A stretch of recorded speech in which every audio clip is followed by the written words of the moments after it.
Yes, we live. Cool. We are on time today, 8 a.m. Welcome to your day 7 of our challenge. And I hope you're here, guys. Say hi, send us some likes, some comments. Hope you're having a great weekend. It's beautiful weather out there.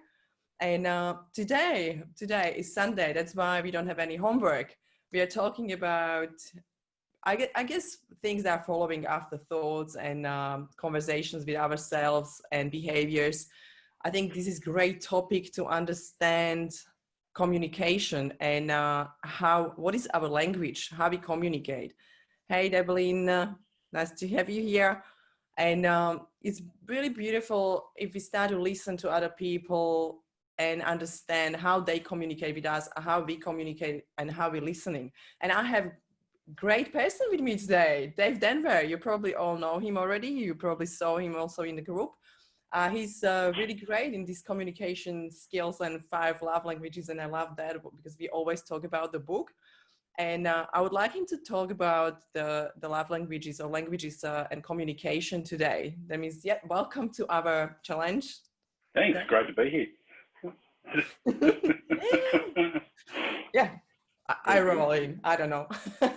Let's roll in. I think you made a good point there, Alex. Is we're all in business. We're all very good at building and fostering relationships with potential clients, and we do that in such a way as to make sure those relationships continue to go in the right direction, so that business is nurtured and it's fostered, and it's done with a long-term view rather than just a today transaction. Um, and one of the things that often gets overlooked is, do we apply those same principles in our household with our intimate partner, with our kids, with our siblings, with the extended friends and family that are close to us? Yeah.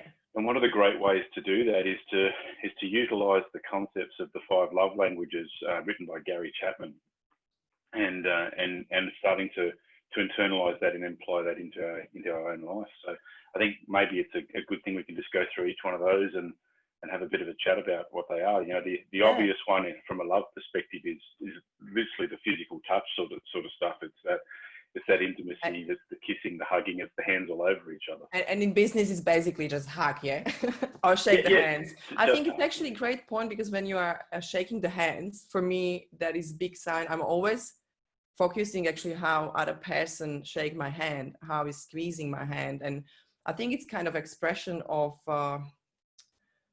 maybe some kind of courage and maybe some kind of self-esteem as well. I don't know. I always don't like when somebody is shaking hand like, that way, like, hey, like very like a softer. So, I don't know. You'd also appreciate with your European background that you have different cultures that come into play as well. Because I guess in an Australian culture, it's very much a how you going, a shake your hand, and that's as intimate as that relation Yeah. gets. But you go to some European countries, and it's an embrace, it's a hug, it's a kiss on both cheeks type scenario. Yes. So you've got to be Three, aware of that three as well. kisses. 3 kisses, wow! Yeah. I should go there. I'd get more kisses. Yeah, it's definitely different. Yeah.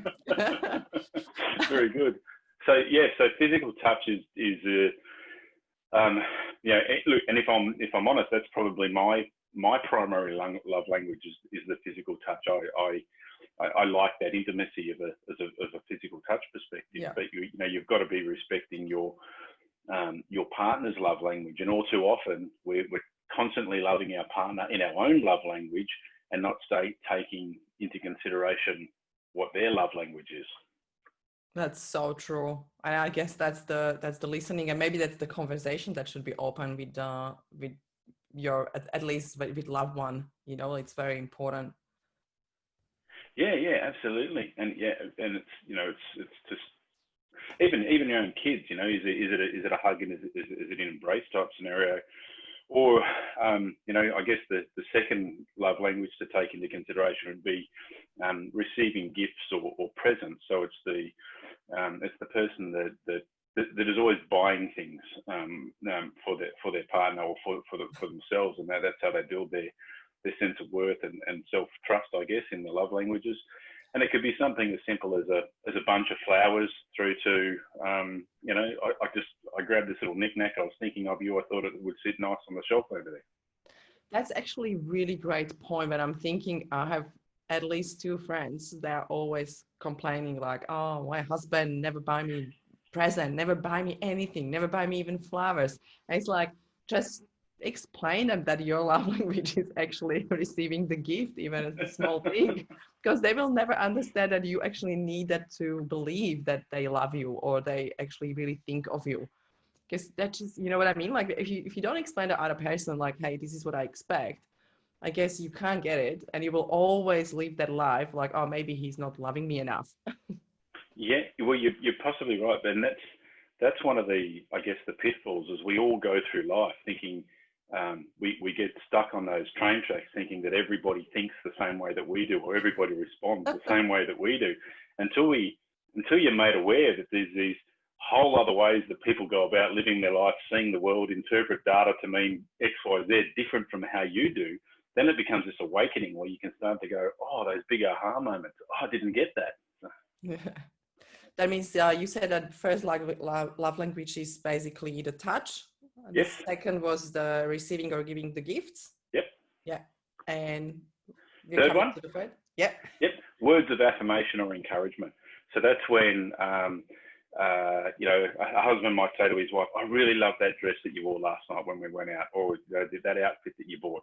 I just like it when you really take control and you look after the kids and the happiness and the harmoniousness in the household is really taken care of just because of the way that you go about things and you care and you show a deliberate intention. So it's acknowledgement of the components of love in a relationship through words.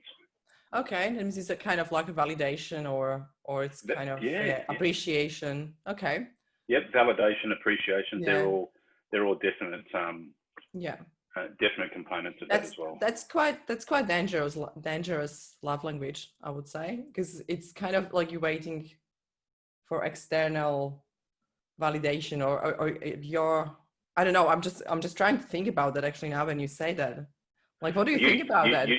You say that through your own lens, see, but to the person that is their primary love language, that they don't understand physical touch, for argument's sake, or buy them a bunch of flowers and they go, oh yeah, it's flowers. I'd rather you told me they look really nice when I got dressed up last night.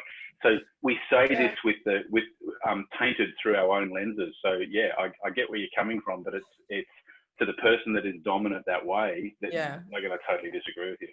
Yeah, cool. Okay. And fourth one? Number four is quality time. So it's time without distraction. It's spending time together and you're not both on your mobile phone, or you're not just sitting on the couch watching.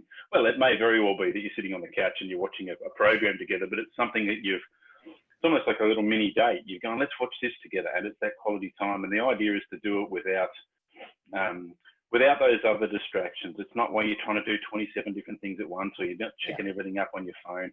Going out to dinner and actually putting the mobile phones away. Don't even take them to dinner. Leave them in the car. Leave them at home. Just get in the moment together and get back to what it was like pre-phones and talk to each other. That's so important. I absolutely agree, because we have so much distraction all around, and I think it's very dangerous as well when you even, like you said, like even watching the movie, then two people are on the phone. Why they even watch movie together? It just doesn't make sense. You can be in different rooms because you are actually not together. And actually, I had a friend, and she said that's the actual major problem, that she's even thinking about divorce. What is really, really heavy, but basically, I remember what she said. It was like, look, we are going to see family, we are going to see parents, we are going somewhere, and he's always on the phone. And basically, anything what I ask him in any situation, he doesn't know what I ask or what we were talking about. That means he can't actually answer because he's not in the moment. And I didn't realize how important is that when I was just listening what she's saying. I said, wow, that has to be really heavy for her, because I know a lot of people doing that, even over dinner, but I don't really pay so much attention probably to that, because I know how phones and everything can be destructive, and I probably don't put that much value on that. But I saw her, how much value she put on that. And she said like, look, this is, this is not the time we should spend together. Like, it's not quality time. And yeah, he's definitely somewhere else. He's not with me and his son. And it's like, wow, that's amazing. Yeah, It's so yeah, sad, but it's amazing how other people really feel it. Like, it's very strong that even, thinking about divorce, like, wow. yeah. And look, it's not just with our partners. Say with our kids, if you're doing if you've got time dedicated to be doing something with your child, and then they're on the swing set and you're on the phone the whole damn time, is that really being in the moment with them? Now, I get that we all have moments in life where, your son might be at footy training and you're taking an important call that you've been waiting on all day. Yeah, I get that. But be very, very mindful. Is that the habit? Does that start to be, every time they're at training, you're on the damn phone. You're not in there invested in the moment, paying attention to what it is that they're doing, because being able to talk to that kid afterwards and particularly if their love language is, say, words of affirmation or words of encouragement, if you're able to show them that you paid attention and talk about all the different things that they did, that kid's confidence and feelings of being loved is just going to go through the roof. So it's really be in the moment for whoever it is that you're loving in that moment. So yeah, for sure. I definitely agree with parenting. That's huge topic, because I saw a lot of people. I even can see that in my family, the part of that, and that makes me so sad. Like, my heart is crying when I see how distracted parents can be, and how you see when you are outside of that and you see the picture, you see how that small child is really eager to get some attention and is not getting that. And it's just quite sad, like, it's breaking my heart when I see people doing that. And I understand that it's busy life, everybody wants to have money, everybody wants to be successful, and parents has 2 jobs. It's not even anymore about like female is looking for kids, it's just different, all changed. But I guess even in that busy time, you really need to be aware of that. That's why I think that awareness is so huge. Totally agree. Yeah. Guys, thank you for comments. Hey, Jen. Hey, Chris. Oh, thank you. So much power to you, Alexandra. I got it. Thank you. That's so nice. Wicked. Guys, we will talk about the last 5 language, but please just think about that and comment if you can. Share with us, what do you think, what is your love language? It's very important to really think about it. How you're receiving that love language, or if you know somebody is showing you the love, what is the best, like how you can take it, like what is the best language to you that you understand actually, and you believe that someone else is loving you and taking care of you and thinking of you. Please just share with us. I'm really curious. And let's jump to the last one. Well, I've left this one to last for a very good reason, because this is the one that took me the longest to really learn and understand. It's acts of service. So it's doing things for your partner. So, and my wife is very much acts of service in her love language. She has, if there's, she'll start the day with 10 things on her to-do list, and if she didn't do 27, then she's had a bad day. So I've got to constantly be aware of all these things that I would just walk past, and it could just be something as the washing machine's finished, can I go and hang the washing out type scenario. Now, if I can do that without being asked, in her mind it's, oh, that was really nice, thanks. But if she's got to ask, all of a sudden it becomes, oh, I've always got to ask you these things. Why can't you just do that? So it's about getting out of my brain sometimes and thinking from the other person's perspective. Now, if they were to walk through the house right now, what's going to push their buttons? How can I take care of some of those things, and look for that? And it could be picking up the groceries. It could just be doing work around the house. It could be I noticed you had the kids starting a new term, and they had books that needed to be covered, and you just did it without having to be asked. That's the big thing to do that. That's interesting. Yeah, I definitely rely on that, because I was same. I started with like somebody needs to do still something, like I was expecting that action, and going to shop sometimes, or help me to clean the house, because I felt like I'm just the one that is cleaning all the time, and I want to pay someone, because I'm done. I said I'm done, not touching my windows.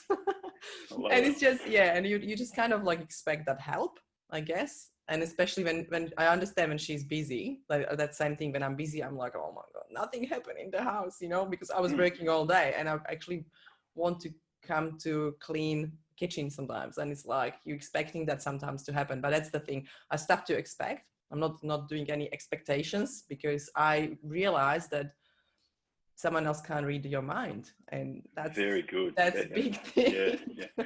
And that's a conversation that I have in our house on a regular basis. Is well, I didn't know that was a thing. I didn't know that was on your list. I didn't know that was triggering you or winding you up. Had you have just said to me, hey, could you please do X, Y, Z?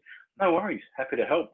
So we've got to sometimes realize that the person that we're in a relationship with doesn't see the world the same way that we do. So they need to make sure that they express that in words or in a way that, and it could just be put up a to-do list, you know, whatever the case may be, and make it glaringly obvious to.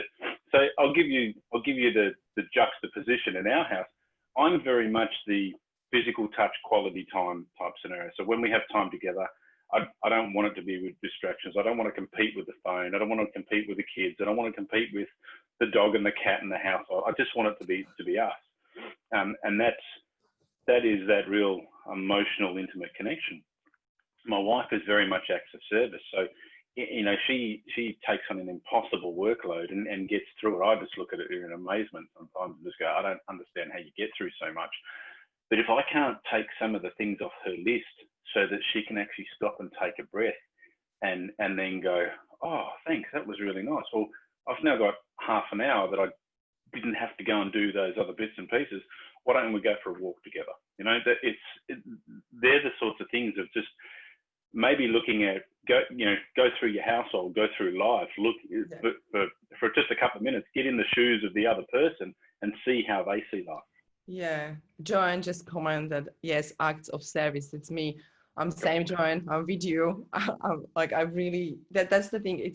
I think we should start to listen, I guess. That's the most important. And also maybe express that, because now all people here, we all know that some love languages exist. And I guess that's the time probably to really talk about that with partner, or maybe, you know, kids, or maybe just really starting to realizing that what is that their love language, or when they maybe are in resistance, when they react, when, you know, like if you don't do something, that means they're actually missing that part. Maybe that's their love language, and just really try to focus on listening other people as well and express what is your love language. I think that's very important as well, but didn't help me. Like I tried to express and try to talk about that. That means now I need to find out another, you know, scenario how to, I don't want to reinforce that, you know, I don't want to force anyone, but it's kind of that two people that need to understand to each other. And I guess that's ongoing work. It's really taking time to push out a person to understand that, hey, I don't understand your language. Like, let's communicate properly. Well, now that you've got the five frames, so the physical touch, the receiving gifts or presents, words of affirmation and encouragement, quality time, acts of service.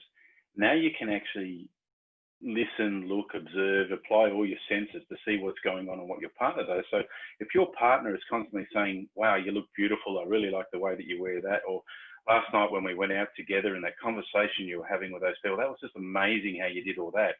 So there's a dead giveaway. That person's actually, it's all about words. And so they're giving you cues as to how they want to be validated in the relationship as well. They may not have realized, because that's what we tend to do. We tend to try to foster and build our relationships through the eyes of our own love language. So start to tune into what are these other things that are going on, and there will be a great cue. And then you can probably go, wow, they're always really building me up, telling me that, you know, I'm good at these things and whatnot, and I don't do any of that for them. Now, they're probably starving at the moment for love and affection in their love language. It's probably a good idea that I start to apply some of their language back to them. Yeah, it's definitely important, but also just to keep our audience to understand that, guys, you can use it in business, and you can use it big time in business. Joanne just comment, I believe we all need some of each love language, but have a dominant one. Yes, I agree. We should express and get love, like probably the way that it's actually containing all of them, because I can't imagine love without touch as well. You know, like that. They are all components, but more for maybe business. I will just probably um, make you think, guys, about your clients and start to observe what maybe works for them, because I believe there are some clients that really are so happy to receive the gift from you, you know, some letter or some, I don't know, bottle of wine or maybe chocolate or something for Christmas or whatever it is what you're sending your clients. Start to think about something like that, because it's expression of that you value your client and you value the cooperation maybe, you know, past year. And it's always really nice to give away and show them that you actually like to work with them. I guess that's just one example, but you can also do that you actually meeting them, you're inviting them for lunch or dinner, and you pay them full attention and you ask about their family, or you tell them like, yeah, like you're looking really great, you know, you lose some weight, or anything that you notice on them. I think it's also another thing showing that you actually care. And I guess these all languages we should definitely bring into business. What do you think, Dave? Oh, definitely. I was just having a thought just came to mind that about 2 years ago, I started catching up with some mates of mine, and we all work in different backgrounds, know each other through different corporate things that we've done over the years. And we were catching up for lunch. We hadn't been together for quite some time, and we noticed so quickly that we just kept going to our phones, and we had some bread that came to the table as an entree sort of thing. And what we agreed to do is the bread had gone out of the basket, so we all put our phones in the basket, and the first one to touch their phone had to get the bill for lunch, basically. so and we catch up. I think we've done it roughly every quarter for the last nearly 2 years now, and that's the rule. As soon as we get there, the phones go in the basket, and it's just if you touch the phone, you pick up the bill, and even if it's your wife ringing to go, what time will you be home? Too bad, you answered the phone, you get the bill. And what that did is for that hour and a half that we're together, we're actually in the moment with each other. So, and then you know the way that we've been able to really communicate well together, and the referral business that's come out of that because we've been in those moments, it's just been exceptional. Yeah. And you listening. Hey, Mariana, she joined us. Hey, nice to Hey, see you. Mariana. I know Mariana. Wow. Yeah, I think it's very important that we start to listen. Like what I do, for example, when I'm going for walk, or actually I'm spending some time with friends, or when I'm going actually to eat anywhere, I'm trying to don't take the phone with me, or if I'm taking phone, it's staying in the bag, and bag is far away from me, because I think it's so disrespectful when people actually let themselves to be distracted by phones. And I had experience with, you know, some people, they just took the phone call and they left, you know, for a while, and you just sitting, you know, on the table. It's also not nice. Like, I understand when it's really urgent situation, that absolutely, I'm absolutely fine with that. But we should probably think about that, what we do and how we behave, you know, and how we actually make other person to feel as well. Yeah. That's very important. I think you can just do some common courtesies in that. Like if we arrived for a meeting and I'm waiting on someone to call me back that I've been back and forth with, and so, you know, just a simple courtesy. Hey, Alex, my phone may ring. Normally I'd put it away, but I'm expecting a call from this person I've been chasing all day. If they ring, would you mind if I do? I'm probably going to be distracted for 5 to 10 minutes. Would you mind if I take that call? Then the expectation has been set, as opposed to, oh, my phone's ringing, I'll just make this person really important and you not. Yeah. Now that's effective. Whereas by setting the standard up front, we're validating the needs of each other and respecting that relationship. And I think there'd be very few people on the planet that would go, hey, that's okay, thanks for letting me know up front. Yeah. Guys, please share with us what is your love language, or how do you like to receive any love from your kids, from your parents, from your partner, or maybe even clients. Yeah, 2 parts. How do you find yourself showing love? Is it in physical touch, receiving gifts, words of affirmation, quality time, or acts of service? And then are you in tune with how your partner is showing you love? What do they do? So there's 2 really good things to think about that, because you'll find that you're loving your partner typically in your own love language and not taking time out for them until you become aware of it. Yeah, I think the build up awareness around that is very important. And also remember that we can use this in business very well, and we can definitely think about that, how we can actually connect a little bit better with our clients and how we can create a relationship. Yeah, probably that will be all for today. We are coming to almost 30 minutes slowly, and it's Sunday. That means I don't want to take your time, guys. I really, really hope you will share more insights around your love languages with us, because I will be coming back and check your comments, because I really love the conversation, and I think it's very important, and it's a great topic for Sunday, because we are all going to spend time with family, and I guess it's great to take it and try to observe today. Just take anything from today. It will be great if you can start to do that and implement already today with your family. Awesome. Thank you.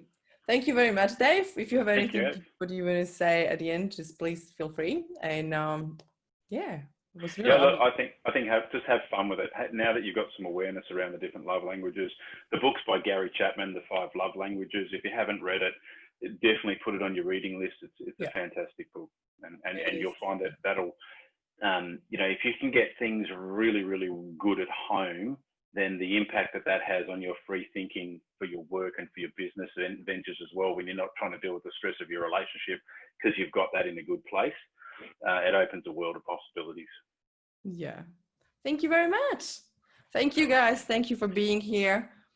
See you next time. See you tomorrow. Sorry, not next time. Tomorrow. Next week. Thank you very much, Dave. And we will chat soon. Bye.